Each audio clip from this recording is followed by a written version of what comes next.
Ban अलसोबाई गिरोह से 1 करोड़ रुपए मालियत की मुनशियात की बड़ी खेप शहर सुल्तान ने पकड़ी गई। मुजफ्फरगढ़ के पुलिस थाना शहर सुल्तान ने बैन अलसोबाई मुनशियात फरोश गिरोह को पकड़ लिया। बैन अलसोबाई मुनशियात फरोश गिरोह से 1 करोड़ रुपए मालियत की मुनशियात बरामद कर ली गई। SHO नासिर अब्बासी ने पुलिस टीम के हमरा मनी मजदा के खुफिया खानों में छपाई गई 241 किलो चर्स बरामद की। बैन अलसोबाई मुनशियात फरोश गिरोह मुनशियात की भारी खेप जनूबी पंजाब के मुख्तलिफ अजला में सप्लाई करते थे।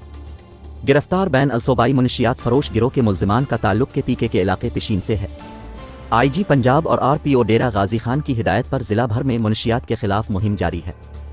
खालिद बिलाल DSP जतोई की ज़ेरे निगरानी मुनशियात की भारी खेप पकड़ने वाली पुलिस टीम को नकद इनाम और तरीफी सर्टिफिकेट भी दिया जाएगा।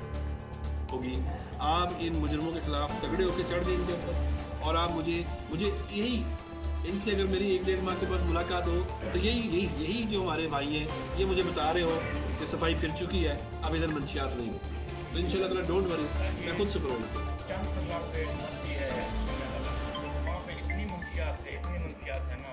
ऑलरेडी DSP साहब से कहा है कि DSP साहब और उनकी पूरी टीम जो है वो नेक्स्ट वीक में उनको DP ऑफिस में इनवाइट करके बाकायदा हम उनको सर्टिफिकेट भी देंगे और उनको कैश रिवार्ड भी देंगे।